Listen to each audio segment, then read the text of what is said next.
Hey guys, this is Kurt from the Little Life Happy channel. I'm going about 5 miles from the house here, and I'm gonna go check out a camper trailer. For under 15 grand, pretty nice to have a little house to escape to. You're just gonna have to see it for yourself.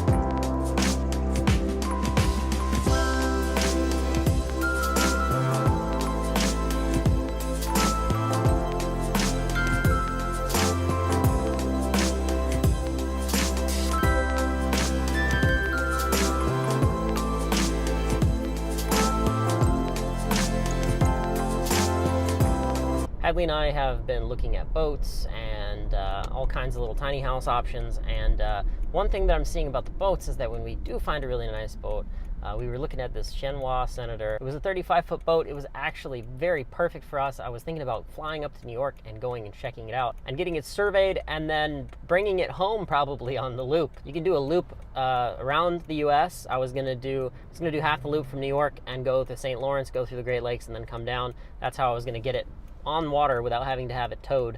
I figured out how much fuel it was going to cost and everything, and then we emailed them and we really liked the boat, and then guess what? It was so nice that it had sold before we even had a chance to get started.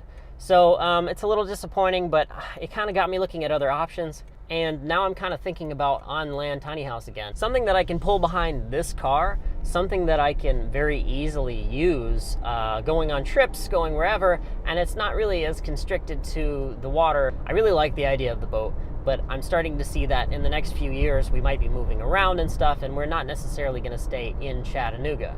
Also, the cost of one of these trailers is closer to 10 grand instead of closer to 40 for a boat. It's really pretty crazy to think that for around 10 grand you could get to where you're living in a tiny house that you can tow with a normal car. Hadley and I stayed in Savannah for about a week, and we lived in a Airbnb camper trailer that was right there on the coast, and we really liked it. It was parked in the back of this house, and it was really small, but it was awesome, and we kind of got a taste of the tiny house life. Granted, we didn't have to deal with all of our crap and all the stuff that we'd have to move from the house and how to organize all of that. For me, at least, living in a tent or living in my hammock or sleeping in my bivvy every night for months at a time on trail made me really realize that I do not need a big house.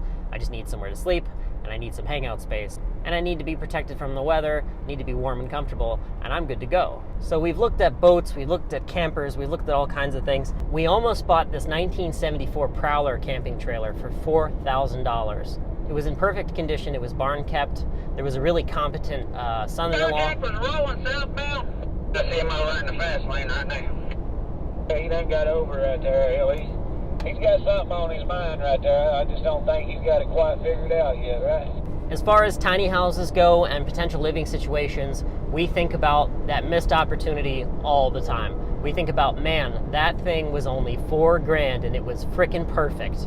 We would have had to use Hadley's dad's trucks or something to pull it around and put it in a place, but it was a huge camper for $4,000. It was in perfect condition for $4,000.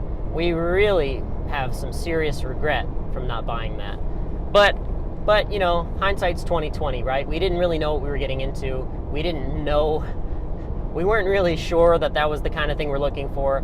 But now looking at all these things, we realize, wow, that was an unbelievable find. Now, obviously, if we keep looking, we could find something similar in the future.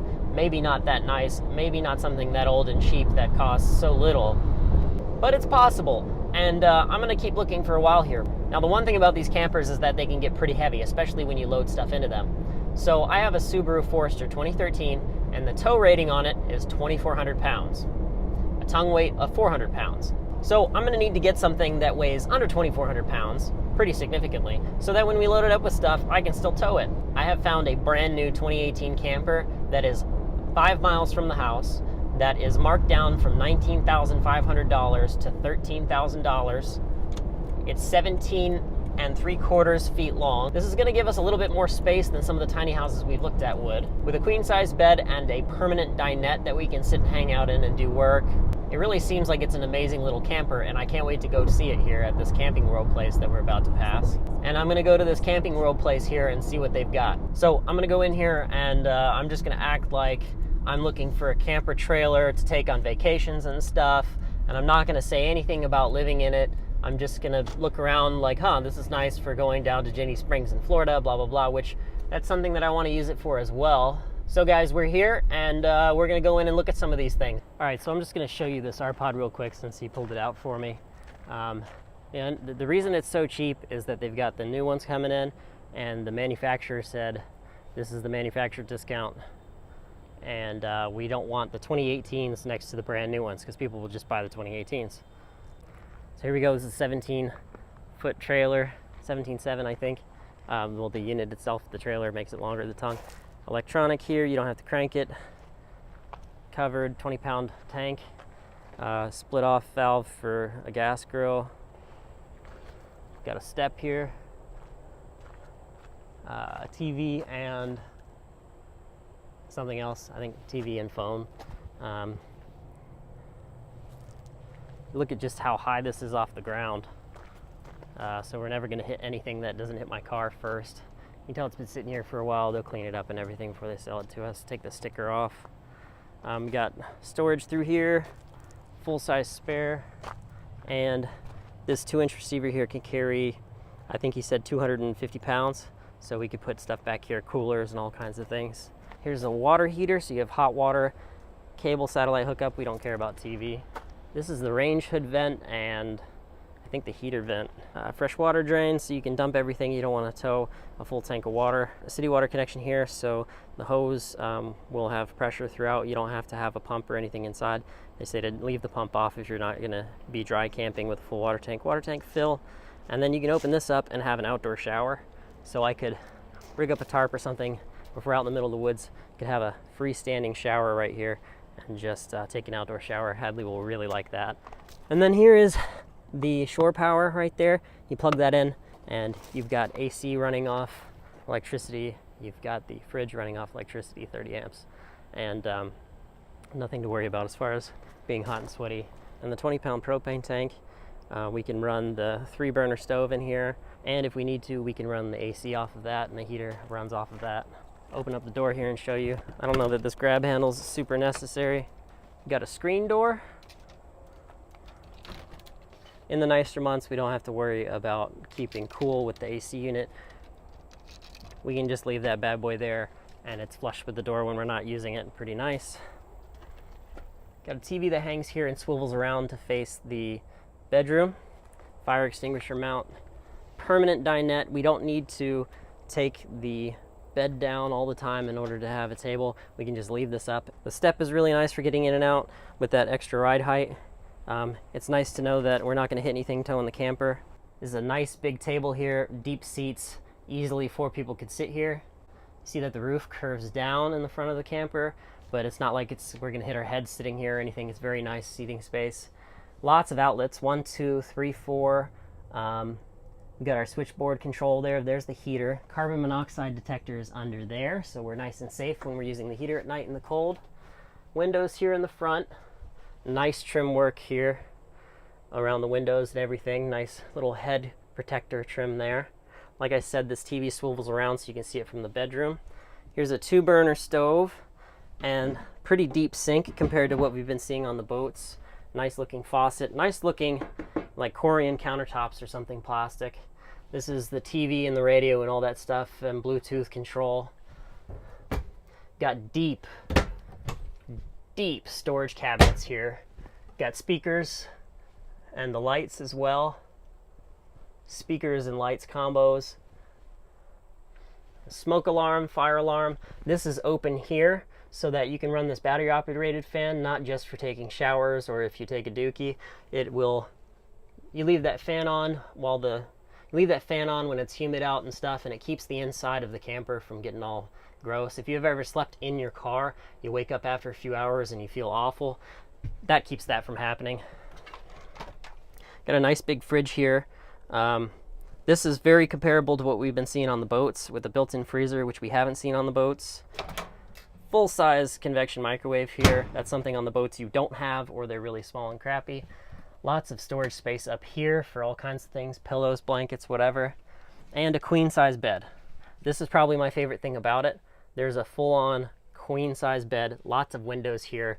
You can enjoy the view out, especially through this window here that's more at like head level. Lots of privacy if you need to pull and park in a Walmart lot or something like that. Pretty simple, and it comes already with a mattress here. Honestly, I'd probably throw my queen mattress from Hadley's dad's house in here so we had a nicer mattress while we're camping, but it might be kind of hard to get it back in here. And it looks like there's an emergency exit here through this window, so that's nice. But there's a lot of space in here.